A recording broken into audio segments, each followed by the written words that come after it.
Ero kamano Nyakwaramogi Otieno machiel arwakni machiegni mar yudo weche manyien mago imore Ramogi TV saa 3 mar otieno wan gi weche mopogore opogore nikech en chieng' tich ariyo dwe ndalo 6 dwe mar 5 2025 Nyakwaramogi okenge mag loso kendo iko lai gi chenro mopuch ne ik jaod bura ma Kasipul mosenindo Ng'ondo Were dhi nyime Nyakwaramogi kinde ma rombe romo timore dalane ma Nairobi ka chenro mag mamoko bende timore dalane manitiere Kasipul.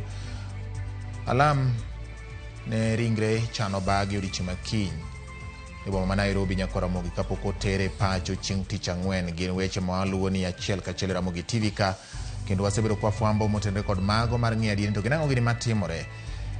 Chenro mar chuogo aput mar IEBC kokalo kuom aput mano odhial kendo chuogi mondo ne ong'i kendo go kogno jogo manoro kwayo margi ne bedo jakom kachiel kod commissioners mag IEBC bende gin mago makawuono ne ochopo kuom jatend piny Kenya William Ruto kama apudno nochwalo listi mag jogo magikoni gin ka ging'iyo e kind joma noro kwayo gineno ka joge moromo biro tayo IEBC pani jatend piny biro ng'iyo ni to en ng'a gini michwalo nying-gi ne od bura mamalo mondo koro od bura mamalo ema mondo puodhi. Gin weche mabende wang'iyo ni otieno makawuono wan kod mathoth ahinya Nyakwaramogi limbe Ruto e gwenge ma Migori Kuria East bende ne otimore kawuono kama otieko limbe mare kaunti ma Migori limbe manochakore chieng' Jumapil odiochieng' manyoro kachiel kod kawuono. Gin weche mathoth ma wan go kaka tich ariyo bende ng'e gwenge wanika. Mokwongo wayud thund weche. Wakel kwe e liendni to kik wawach thore e liendni nikech gimotimre ni e lwet piny owacho jomok ging'iyo jomotimo gigi koro wan kik wadonje mang'eny. Komiti matayo ik jaod bura mosenindo Ng'ondo Were ochano alam ne ringre kiny ka jodongo ma Nairobi kod gavana ma Homa Bay okwayo kwe e ik matimore chieng' tich abich jumani. Aput machuogo duol mar yiero kod kiewe pacho ka IEBC ochwalo ne jatend piny nyinge ji magiwalo ne bedo jakom kod commissioners mag duolno. Winjruok koro bedo mar neno ni lakteche duto e bwo chenro mar Universal Health Coverage ondiki gi sirikal mag counties.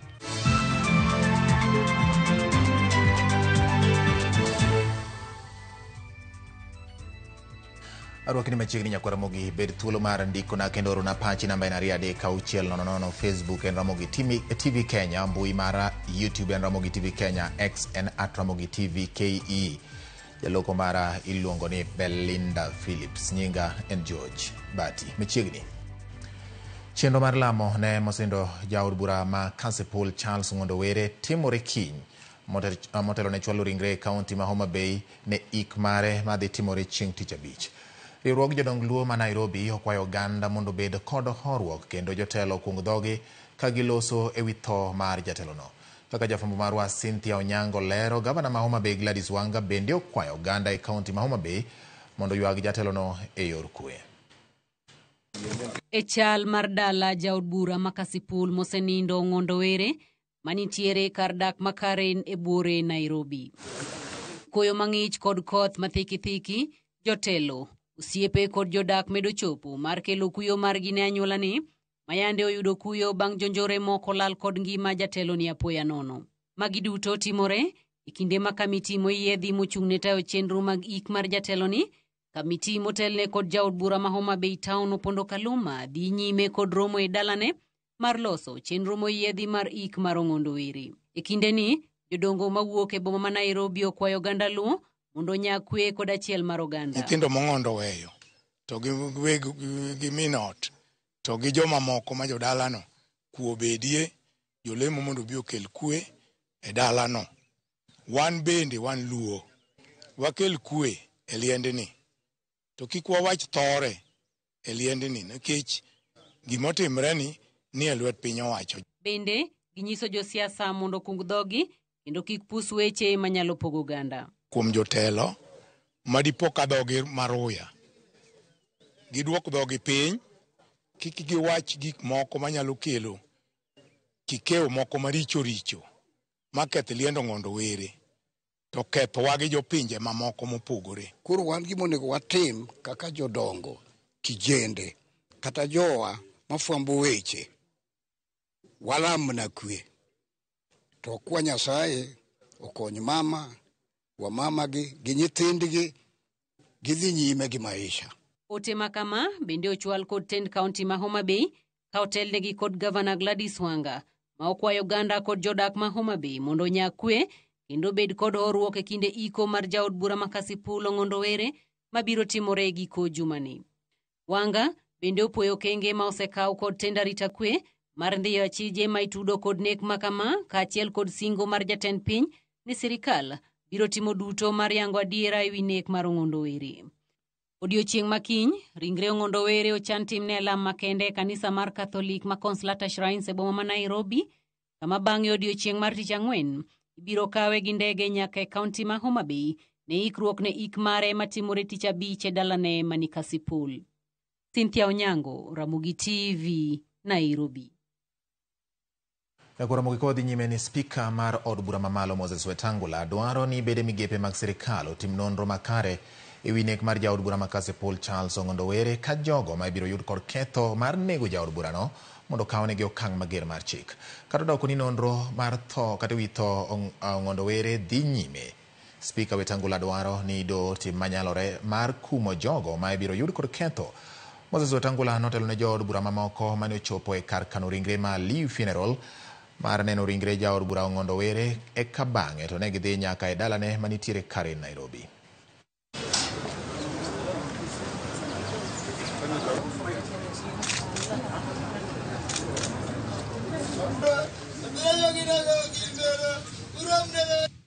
The circumstances under which we lost him are evidently criminal, and we stand here to urge the agencies of administration of justice, the DCI, the General Police, and all those involved, ending with the DPP, to leave no stone unturned until we catch up with those who committed this cowardly act of pumping several bullets in the body of our Member of Parliament.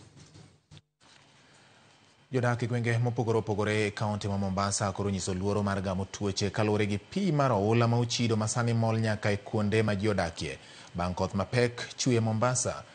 Ma timore ka chenro mag wuoth bende obedo kod rochruok e apeyni mathoth kaluwore gi koth mapek manyo chwe e otieno ma piny orugodo kawuono kendo chwe nyaka e odiechieng' ma kawuono. George Aoko nigi ler mathoth kowuok Mombasa. Koth mapek manochwe kaunti ma Mombasa ne orocho chenro mag wuoth ka oganda mathoth bende ne piyo oula ogeng'onegi e mier e gwenge mopogore. E kar chung' od bura Manyali kod Kisauni, chenro mag thieth ne orochore e kar thieth Maziwa la Ng'ombe ka miere mathoth ne bende piyo luoro moketo diere. Ni hali imekuwa ya mvua takitokea asubuhi tumerauka na mvua. Sasa hii tunaendelea kuongezeka kidogo. Katika usafiri tumeathirika manake pia sasa hii magari usafiri imekuwa ni shida. Sasa hii tuko na outbreak ya cholera. Na kama vile unavyoona pia watoto wanatembea katika hii maji. So this water is highly infected. Hatuwezi enda dukani, watoto tangu asubuhi hawajakula kitu. Hospitali iko pale lakini maji yamejaa mpaka ndani. Maji yameingia mpaka ndani kwa rumu. Hatujui sasa hatuna la kufanya. After these rains, utaona kutakuwa na upsurge of waterborne diseases. That is both skin diseases, diarrheas, choleras.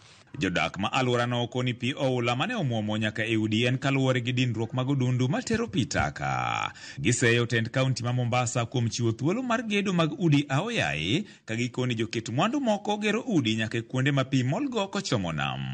Mara nyingi huwa ikinyesha hapa hakupitiki, maji ni mengi, drainage hazipitishi maji, watu wanateseka, gari zinakuwa na msongamano hapa kwa sababu maji yamejaa kwa wingi. Kama at least ingekuwa drainage hapa hivi, hatungekuwa tumejaa maji hapa hivi. So sisi kama wana bodaboda, kama mmetusaidia, mtufungulie hapa drainage, maji yatembee. Sasa maji vile inajaa hivyo si mara ya kwanza ama ya pili. Nimekaa hapa sana kama miaka 4 na shida ni hiyo tu inasumbua hapa. Sasa kama leo sijaingia kasi jamani. Nala nini leo? Mtoto atampeleka shule, jamani, angalia hii maji vile imejaa kweli. Luoro margi eni tuoche sani kidek nyorogi kaluwar gi koth mamedo chwi kadiponi ok bekao kang' mapiyo mar gayo pio ula mabende gikoni okikore gi pi minyaga masani mol ne oganda nyaka e udi. Like hii ni infection tayari kwa mgonjwa mwenye anakuja, na mgonjwa mwenye anaingia anatarajia matibabu, lakini akitoka bado anapata nini? Anapata infection katika haya maji machafu. So serikali, please do something because tunateseka hapa. Madaktari sahi they can't access hiyo hospitali, hawako sahi. Mimi ndo nimetoka huko, hospitali imefungwa and access ni ngumu. Houses are coming up without any plans. Areas that are not supposed to be water areas, their houses are being built. Like that drainage on the road.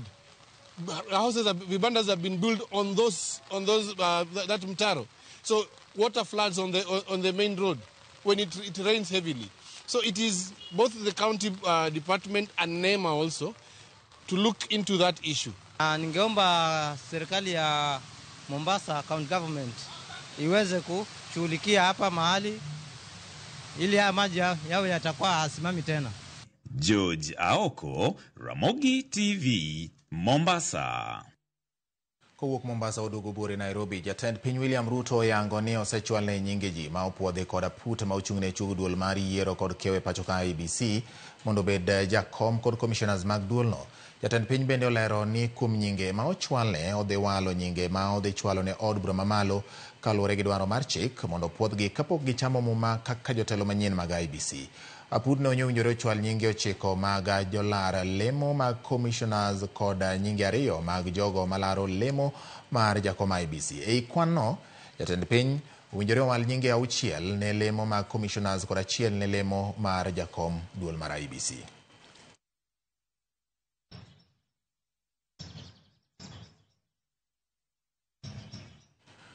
Jatend piny William Ruto utieko limbe mare mar daladeki kaunti ma Migori ka limbe mare maugik kawuono timo e gwenge mag Ntimaru e kar chung'uru bura ma Kuria East. Ruto oseidho gedo mag ute manengogi oyueyo ma ong'ere kaka affordable housing ma igero kod omenda maromo siling milion 500. Ruto wacho ni lope kata ma inyalo purie sani tin kendo piny Kenya amane momiyo piny Kenya sani oketo maino eneno ni oger ute manengogi oyueyo mondo lope modong jopiny otigodo e jiwo weche mag pur. Ruto wacho magi ka bende osingo mar medo yaro chenro mopogore opogore mag dongruok e gwenge ma Migori. 180. Unanielewa? Tumeweka hapa pesa ya serikali karibu milioni 500. Hapa tutajenga nyumba ya ghorofa 11. Nasikia nini? Nishawahi kuona nyumba ya ghorofa hapa Ntimaru. Sasa hapa kutakuwa mpaka na lift ile ya kutembeza watu kule Nairobi na hapa Ntimaru. This affordable housing is going to assist us as Kenyans to make sure that we preserve land for food production and we can live in neighborhoods like the one we are going to build here in Ntimaru. Unajua watu wataishi hapa, watu wengi. Tuko na hospitali ingine hapa kidogo yetu ni level 4, na watu wakiishi hapa wengi wanaona Kegonga ni mbali, Migori ni mbali, na hizo sehemu zingine ni mbali. Kwa hivyo hii mradi vile ni mzuri hivi, ukipata pesa kidogo utusaidie tuamshe hiyo hospitali hapa. Si hii ni mzuri, hiyo ni mzuri. Kowere gi mago nyakora mogi wangi pok mag omenda ne piny owacho mamalo kod mag counties kama wayudo ni dwaro mar governors mar yudo pok mar omenda maromo bilion 536 ei komwom manyien oyudo hinga bang' duol mochung'ne pogo mwandu e kind sirikal mamalo kod mag counties CRA thegore gi dwaro makamano. CRA wacho ni sirikal mamalo onego ter omenda mathoth ne piny owacho mag counties, kata kamano gigolo paro ni chwal ne counties siling bilion 417. Jafwambo marwa mar siasa Chris Owino nigi mathoth. Riwruok mar Governors COG osoko wang' sirikal mamalo kuom tuono counties omenda e kinde ma kwan osuru ma sirikal choko kuom jopiny osebedo ka idho malo higa ka higa. Governors omako chung' motegno ni kuom thuolo mar higni 5 mokalo pesa ma imiyo counties pok omedi kata odoko ni ochumi ma pacho kae osebedo ka medo tegno. Kaluwore gi mano, Governors oramo ni e hiko mo manyien counties nyaka yud bilion 536. We request Rose B and D of the schedule to be amended so that the allocation of 2.2 trillion Kenya shillings to the national government, what should apply to the counties is 536.8 billion and not 405.069 for 20 billion. Enyim komiti mar od bura mar Senate mochung'ne loso budget, governors okwedo pok mar migawo mar omenda mar bilion 405 kendo seyo sirikal mamalo umoko e tije ma onego tim kod counties. Despite the expanded fiscal space and projected stable economic growth at 5.3% over the medium term, the same does not reflect on division of revenue allocation between the two levels of government.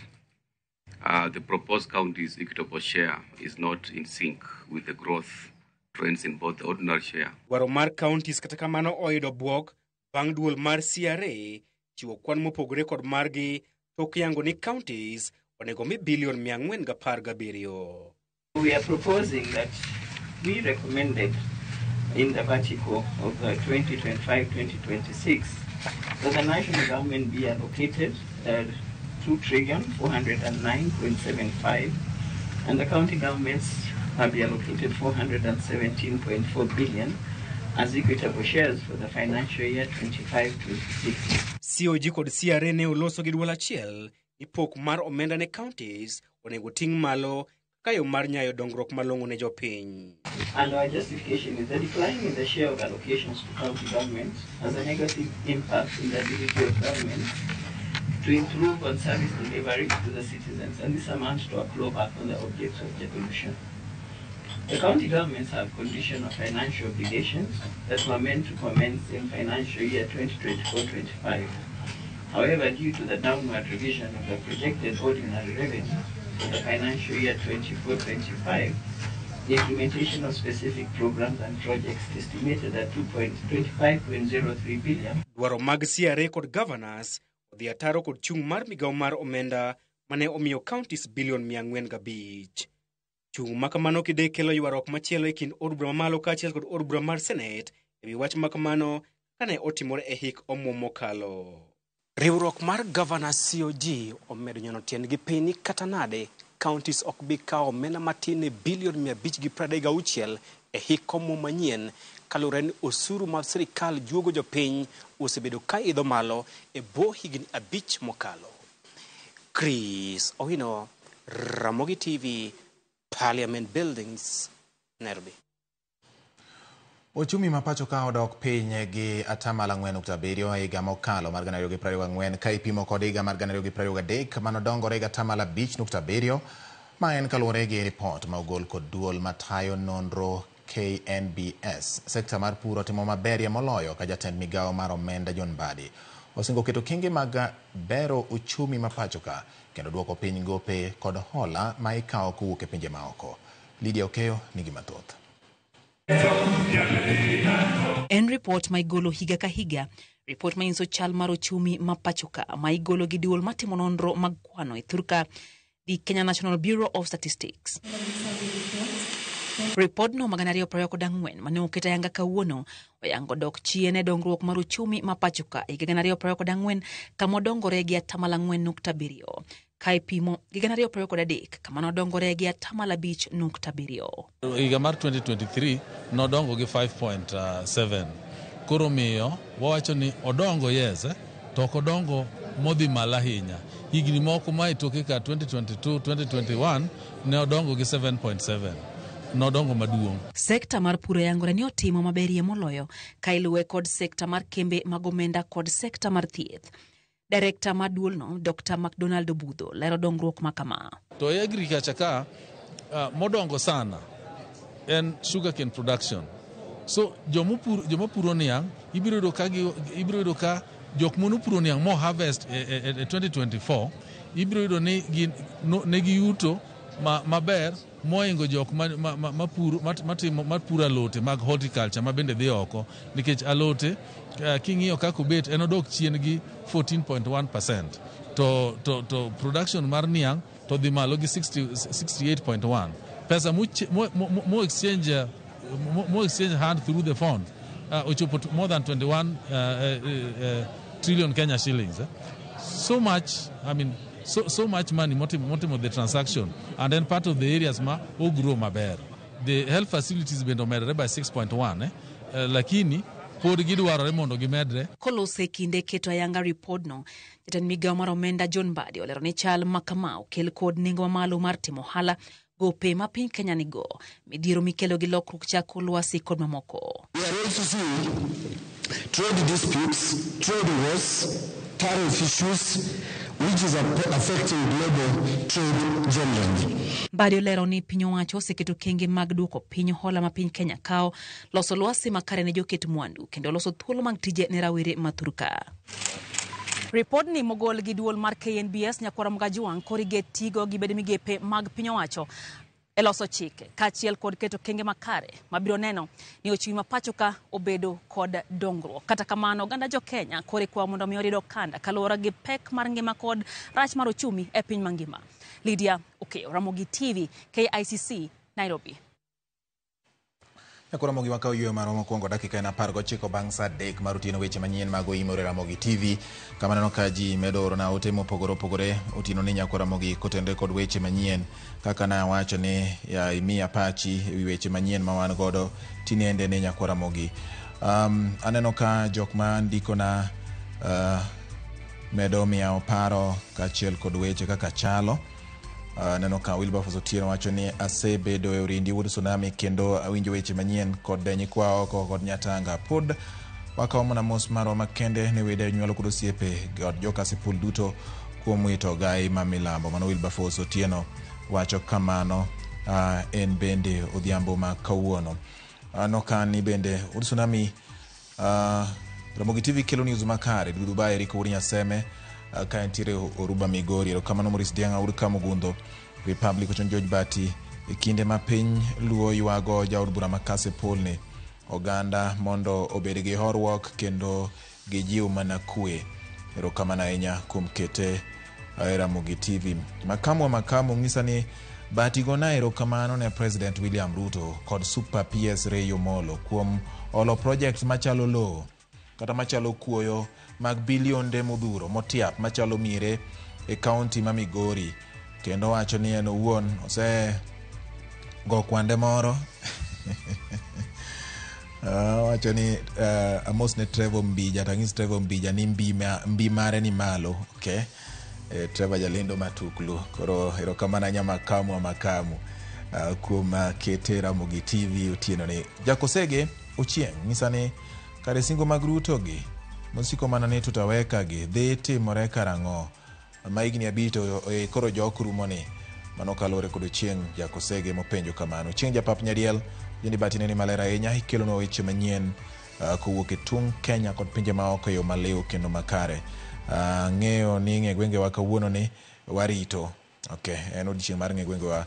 Injinia Obura Woodrongo entiere Mikindani Mombasa wacho ni kwe mawalamo e joka Sipul gi joma be duto te kaachiel kod wede gi familia mar Ong'ondo Were. Nyakwara Ramogi Kufur kantine Nakuru wacho ni ayie gi jodongo ma Nairobi go kama lit nitie ok ber gi koko kaachiel kod puso weche.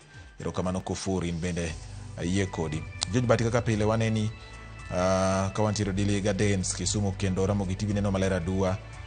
Erokamano nyakum kete Ramogi TV in bende okela locho majakiranda nisa ni entiere kendo weche manyien nyelni.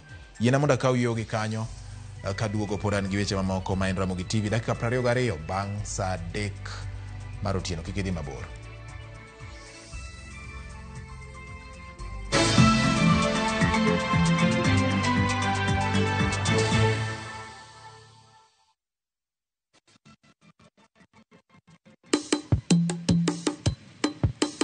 Shukran. Watim kama kaudera irwaki kausuka munditwe walim na mchumbi wabil chiemo mopogore chiemo mantiere gi nyadhi chiemo mantiere gi mit nyowoyo. E namni wantiere koda re mopogore, wan gi lobster, wantiere gi prawns, wantiere go kela, wantiere gi oyster. Waden mondo waket gi e mesa wapuonjre kaka itedo gi kod kaka ichamo gi. Garlic butter garlic butter benigi ndadho ma kende. Gwengegi benetire koda chiemo mamoko maging'ere godo. Kaimati, biriani, mahamri, magi duto te wakeloni e chenoni mar tedo gi chiemo.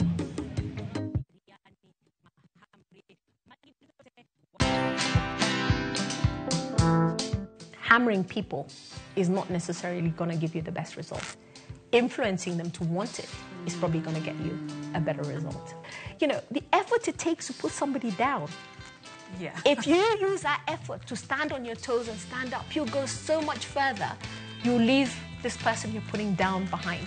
Why I look to serve on board is just the exposure it gives me. Watch this story and more. Download the Citizen Digital app or visit www.citizendigital.com and find the Citizen Originals portal. Kenya's #1 app, Citizen Digital.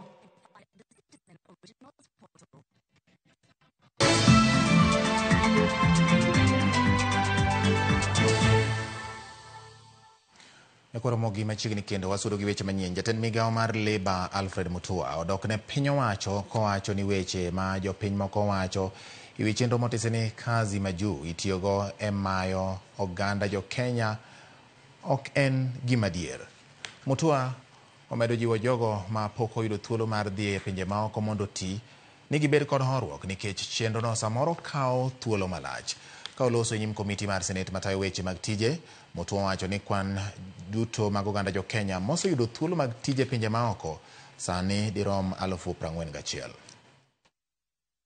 When people are hired, I've made it very clear to agencies, provide the jobs to the people. If you are unable to provide the jobs to some people, because people are given contracts and they get cancelled or they get moved, move those people and provide them another opportunity. If that is not possible, then refund the money, the people who don't want to travel. And from my understanding, by the time this question was being asked, all the people who did not want to travel had been refunded their monies, minus the medical fee. Jodak mayudore kaunti ma Siaya ogolo pachgi e wi dwaro mar nywako aguch omenda mar NGCDF e katiba. Jopiny moko yie gi paro ma kamano, kama moko nene mopogore kendo gidwaro ni mondo geng' josiasa tiyo kod omendago e yudo huma margi giwegi. Okil mar doho mamalo Morris Juma owacho ni nitie dwaro mar luwo katiba mapogo rang'iny mag telo e piny owacho, koko ni jood bura onego ket maino margi e tijgi mar chung' ne jopiny, loso chike kod keto sirikal tesre ma ok ni gin bende girango omenda mar NGCDF. Oloso e kinde kao pach jopiny Ugunja ka jakom aguch NGCDF ma Alego Usonga Musa Polo onyiso jopiny mondo med wuok oko chiwo pachgi e wi wachno ka okonego kata okonege ni mano en ratiro margi mokete katiba. Ma Ugunja ka 80% irumo kod okay piny. Do you know ni ng'eyo bende article 2 of former jogi parliament dwa change. An gadiera gi bokwen gi kia. Court no se kwerno pesa midwa tiyogo e Kenya ka kik mi national or the legislators onge tich mowach no MP nyaka ger cho, nyaka ger chiro, nyaka chupo nyithindo. Gima thago Kenya ok en wach mar chike wan go mabeyo but pod gitiyo kaka onego giti. Ana support ni bill no nego dhi mbele to nego lose maber makonyo jo Kenya. Wajo musomi shida kendo jomo pon igwenge mipinga sirikal. Donjo ma CDF ema nokelo weche gi bobedo maromre. Ko sani kata MP mari pingo sirikal ting'eyo ndaka mogik to pes gedo school dhi biro. Ing'eyo pes basari dhi biro. Moko chuno nyaka mjumbe marwa go chonge pinye ten president. Kik bed ni mjumbe ema everything en.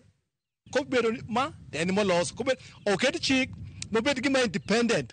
Mamujo bere ka nyapara lakini gini obegi independent ma kikele. To bed gima ma chiko yie ma pesa tiyo ma jowinjo pinjuk mag dhiye.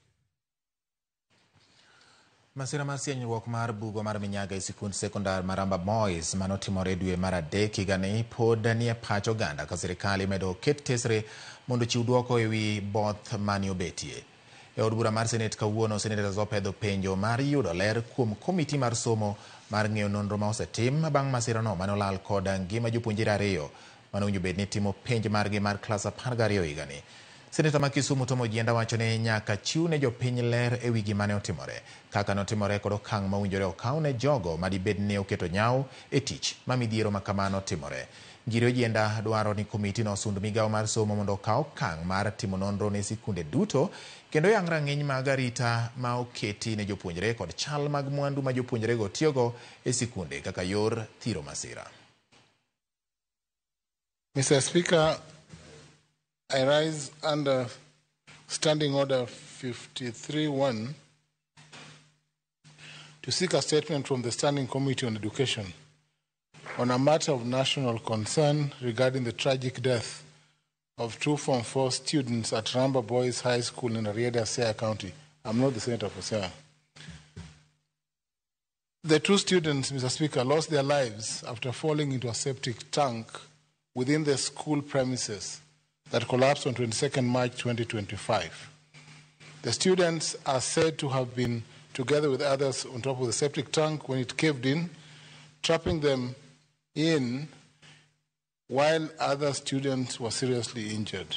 This heartbreaking loss has sparked concern over the state of infrastructure in schools across the region and especially in rural areas. In light of this, Mr. Speaker, I convey my sincere condolences to bereaved families and demand the following. 1, that the Committee of Education addresses the circumstances leading to the deaths of the 2 students and the immediate action taken by the Ministry of Education in response to the tragedy. 2, a comprehensive audit of all sanitation infrastructural facilities in schools in the country to ensure they meet safety standards. Lastly, measures taken by the government to hold to account any officers found to have been negligent to prevent such fatal incidents in the future. Lakteche e bwo Universal Health Coverage duto koro ibiro ndiki kod counties ma en tok lalruok bedo e kind riwruok mar governors, migawo mar thieth kaachiel kod jokanyo mamoko. Lakteche duto mane oko mar tich ikwayo mondo odogi e tich kapok okalo tarik 7 dwe mar 5 mar higani. E bwo winjruok manyienno, migawo mar thieth koro biro daro listi mar chudo mar laktechego ne counties kochakore tarik 1 dwe mar 7 higani, ka osara ma ibiro chulgi dhi bedo machal kod kaka ichulogi sani e yor kojolo nyaka chieng' ket lokruok. Bende counties ibiro medo omenda kapok thuolo mar tich mag lakteche e bwo UHC ma gitie sani orumo mondo giyud andika kata giduto ndikgi e yo mongirore. Chudo mag aeri bende ibiro chak chul tok ka laktechego duto oserwaki e tich e yo mongirore.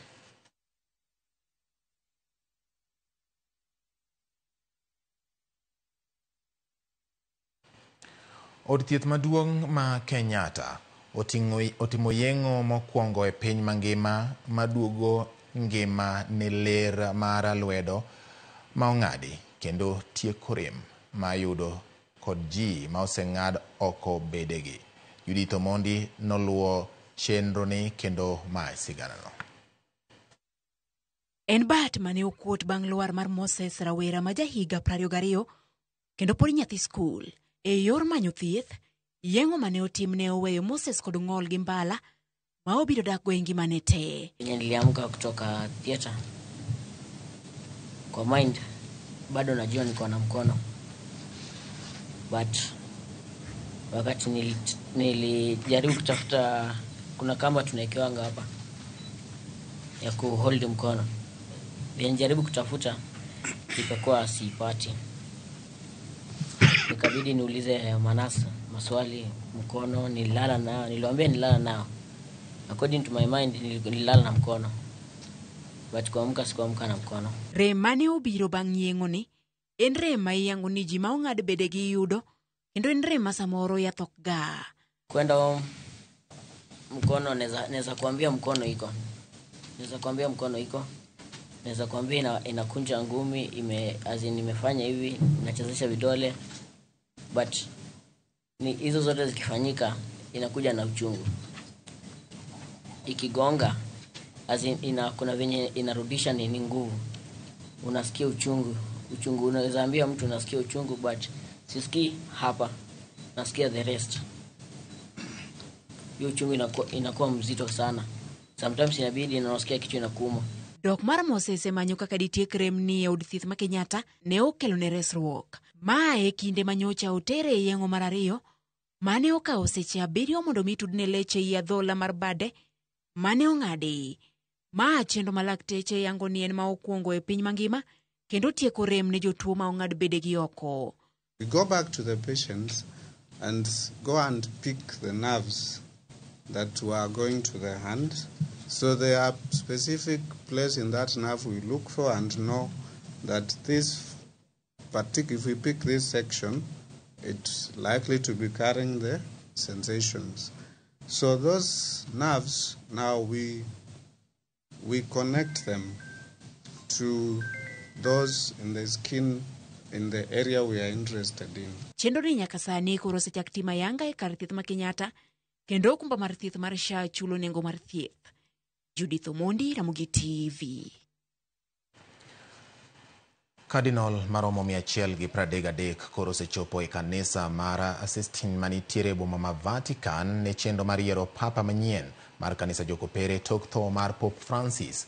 Kaka Efi Nyakidi lero, Cardinal John Njue mar Kenya yangore ni ok ochopo e boma mar Rome ne chenro no. Matin ne seche 24 motelo ne chakruok chenro ma yiero papa manyien mar kanisa koperi. Jo Cardinal makwan gi romo 133 osechopo e boma ma Vatican kama chenro no ichano bagie. Matok jo Cardinal ariyo moko golore chenro no kaluwore gi chal margi mar ngima. Kata kamano, jo Cardinal 133 go mabiro timo yiero mar papa manyien nokwongore ne chenro makamano mabende jo Kristo mag kanisa kopere kod piny mangima rito gi siso. Jo Cardinal go gisani ni e kanisa ma Santa Marta kama mosenindo Papa Francis nodake, kendo gibiro wuok kanyo nyaka kanisa mar Sistine kama yiero mar papa manyien biro timore. Kaluwore gi chike matayo chenro makamano, dhoudi duto 80 mag donje kanisa ma Sistine ibiro lor, kendo jo Cardinal go okoyiene gi bedo kod simbe mag ong'we yamo. Kata kamano, ne jo Cardinal manigi tuoche mopogore opogore, nitiere lai moketi maneno ni giyudo yedhegi e kinde mowinjore. E kinde go, iro marateng' kowuok e kanisa no biro bedo ranyisi ni jo Cardinal go chiegni chopo winjruok e wi ng'ama biro kawo kar mosenindo Papa Francis, ka iro marachar biro bedo ranyisi mar ni giko kanisa kopere oyudo papa manyien.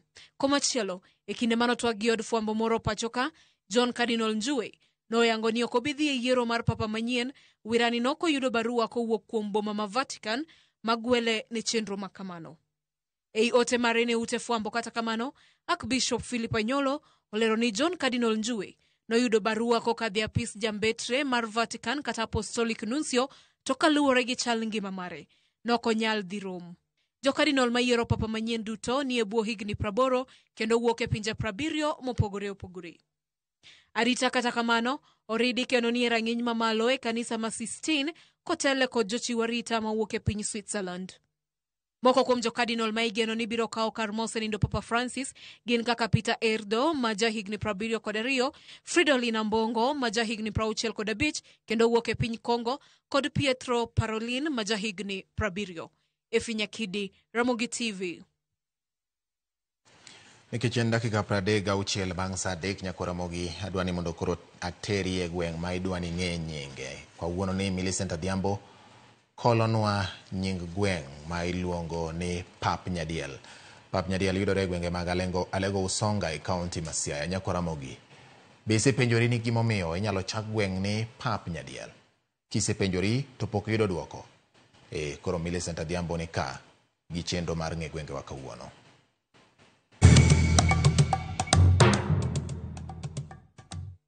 Nyako Ramogi Ajwang' machiegni kendo e telo machielo e chenro ni mar ng'e gwenge wa. Jumani, kalapapla mar ng'e gwenge pod onyonore mana e kaunti ma Siaya.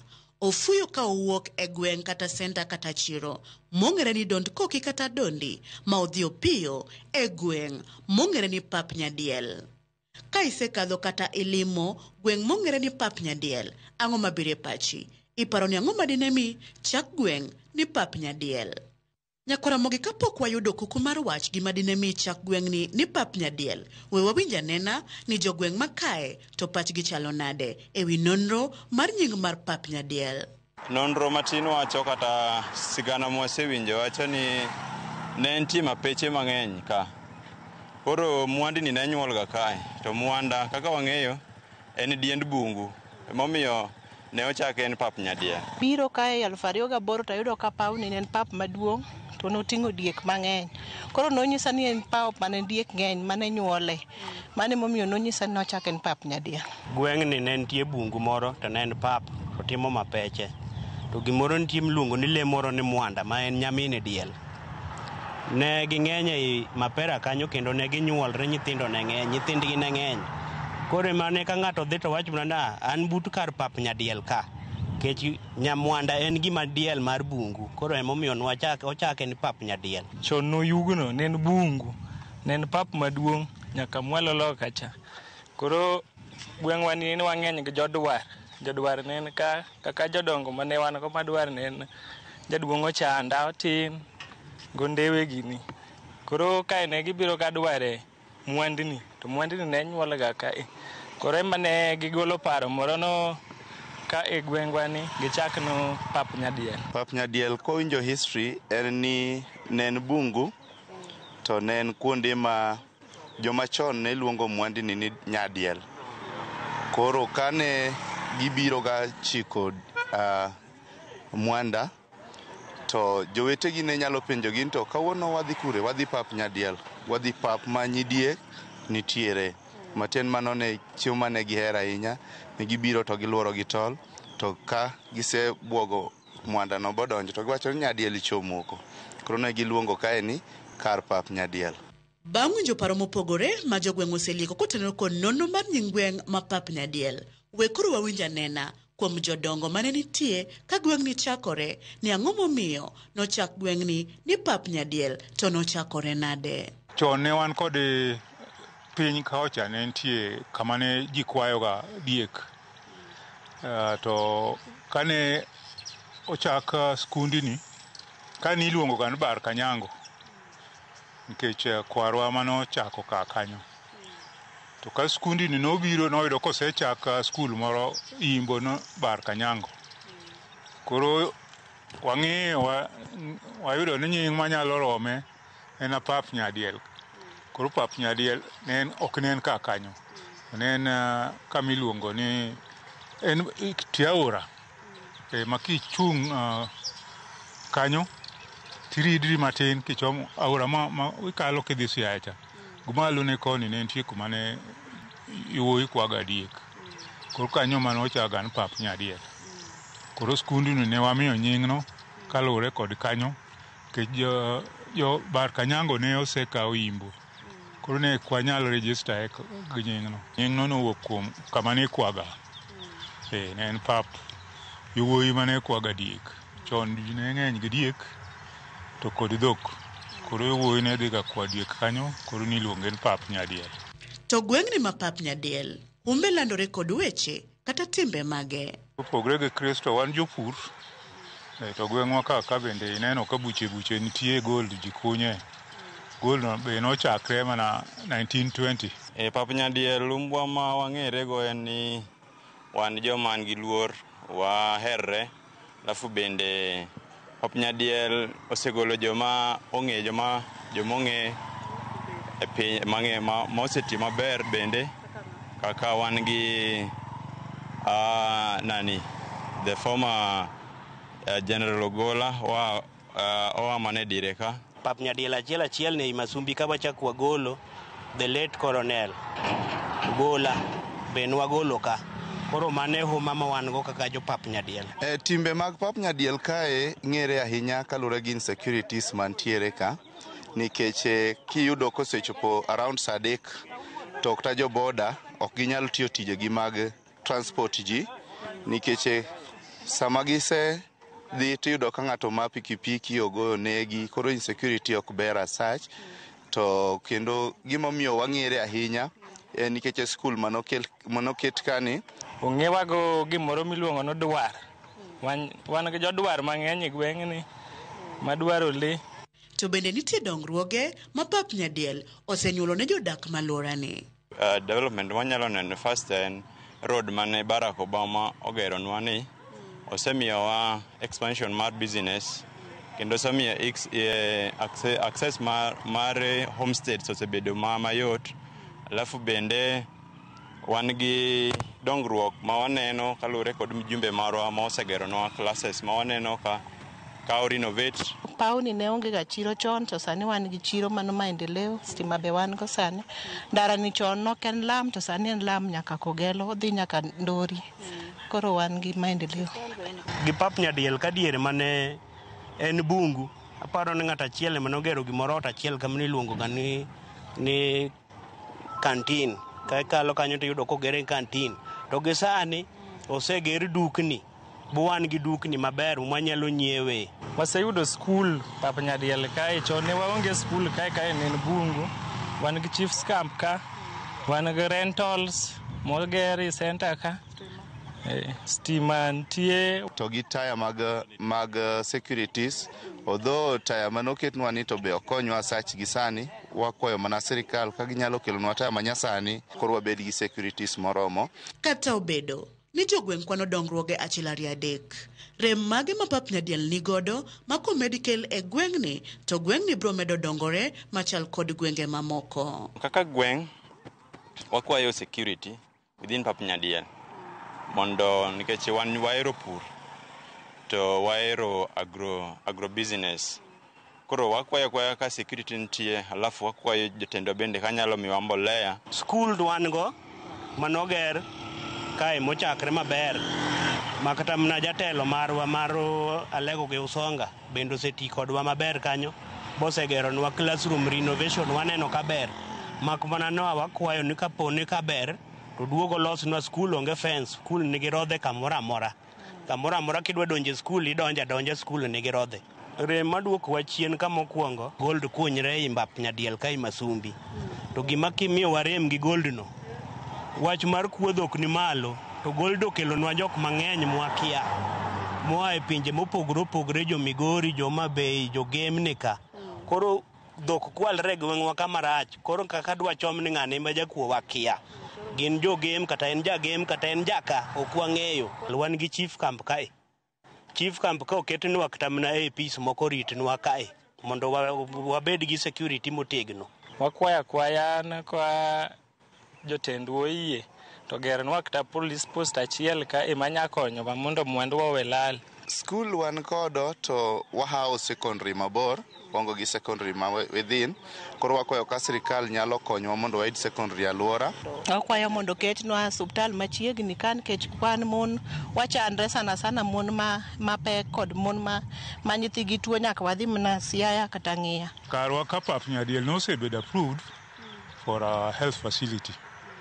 Koro rem wan go en yudo pesa mwanyalo gero go health facility kanyo. Wanyalo kwayo gine gitemie gikelnwa kata industries machiegni manyalo mi ji yud tich mondo giyud go mwandu ma ginyalo gero go kata facilities machalo kamago.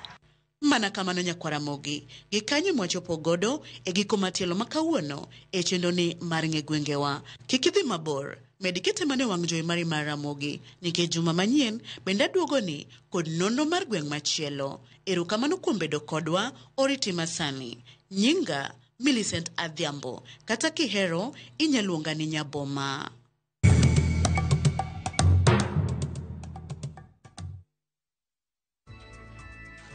Erokamano Nyakwaramogi, koro kanyo in gi penjo ni to ang'o miyo nochak pap nyadiel ni pap nyadiel. Koro iwinjo kanyo mano korgo chieng' japap nyadiel, chieng' japap nyame. Koro kapok dhi ahinya wang'ie ote ma yoro ka Nyakwaramogi gie sani, weche manyien mago imore tinendeni. Awinji makare Jane kawuok Kandiege, erokamano nya Jane. Alwar mara Kolwa Fort Jesus Primary School wachoni opong' gi pi, onge yo ma nyithindo luwo. Wakwayo sirikal mondo konywa. Neville kawuok Sega wachoni amor gi Ramogi TV. Amos ni Jane, erokamano nya Neville. George Bati ma Bernard Anyuomi wuoda wendo winji maber ahinya kod Devina anyuomi erokamano. Youth leader Eric Opepo from Kajulu Angera neno Ramogi TV kod min node iluongo ni Eunice Nyakano. Right. Erokamano in bende kuom keto Ramogi TV. Peter Olo Imbo Majimbo wacho ni en bende en kodwa kendo weche manyien tuche. Kona makone ni baneno ka jomoko ndiko kolgi akola mana mapiyo piyo mondo wadhi. Kevin Omondi Mauriala wacho ni tsunami ya winji malere dala mara nyiko. Rais okelo dongruok sana Kaluo kongole kwake. Erokamano in bende ka ikete Ramogi TV. Nyako Ramogi yena mondo akaw mana yuyo nikech en dakika 48 bang' saa 3 ka oduogo pod wantiere gi weche mamoko ka kowuok e Ramogi TV.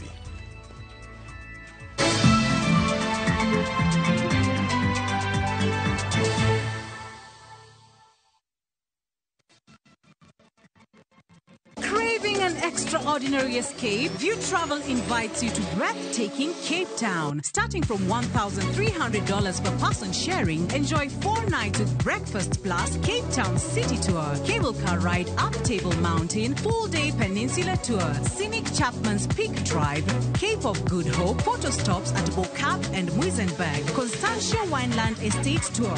View Travel, your gateway to Cape Town's wonders. Visit viewtravel.com or call and WhatsApp 0703-254-254. View Travel. Dream. Explore. Discover.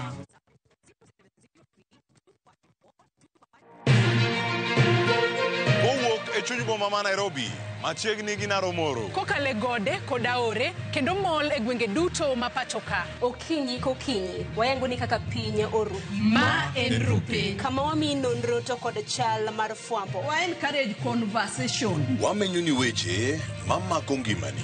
Job restructuring kata state restructuring ok promise ni kiwitu tich ka tili yudo tich ka. Kendo in gi duola e mbaka oromo. Watudre gi reporter marwa ka en Homa Bay, Mombasa, Kisumu, Migori, Kisii. Wabedo gi twak kachiel koda ka jolony weche mopogore opogore. No amiyo parliament a lot of authority. To authority no gitiyogo mana mondo konygi. Tudri gi Joyce Oduor, Sharon Ong'ao kod Cleophas Oluoch e chenro mar Rupiny kod mbaka oromo. Wuok tich nyaka tich abich chakre saa 12 okinyi nyaka saa 5 onyango e Ramogi TV.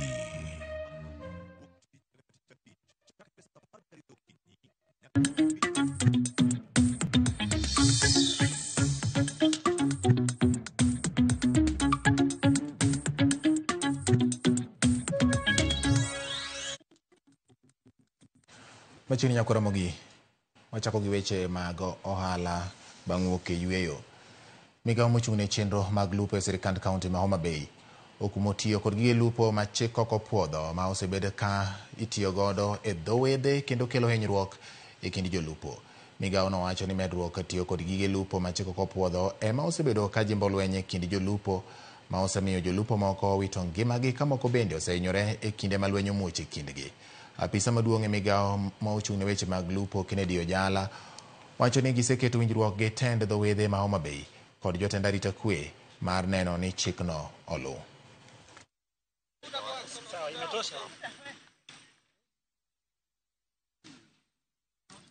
The breeding zones nyaka wa protect. Kendo nyaka wa promote the sustainability. Wadwani in the near future nyithiwa kata nyikwawa biro bedo ni pod nigi rech ni e bonam ka. To kwa watimo gimana na watimo kawuono ni to wabiro miss rech e nam. Again, chik mar Kenya wacho maler ni kelwa marach okoyie, abungulu okoyie e nam ka. Mae gimomiyo watimo king'iyo chik mar BMU regulation ma 2024 and the National Fisheries Act ma 2016 okoyie unauthorized fishing gear. Gini wadhi time e dho nam mangima. But wachako mana gi Homa Bay town, sub-county and Suba North. Dho wath kata port ma Kisumu medo bedo siro maduong' mar dongruok e kind pinje moluoro nam Lolwe ka nyaka sani medruok nitie e chwalo mwandu kawuok kata kadonjo e pacho ka. Ma en kalore ni e giko dira mokalo meli mar MV Orient 2 ne ogolo mwandu maromo tan 600 katero e piny mar Uganda kama nyiso kang' motegno ma dhowadhno omako e dongruok mag pinje Afrika ma Ugwe. Jatend chenro mar chwalo mwandu e dhowath ma Kisumu Patrick Makau Nyakwaramogi wacho ni maino margi sani giketo eneno ni chenro mag ng'we meli obedo makare maonge kod ng'ikruok, bero arita kaachiel kod tiyo kod lony manyasani e bero chenro maggi ne kinde mabiro.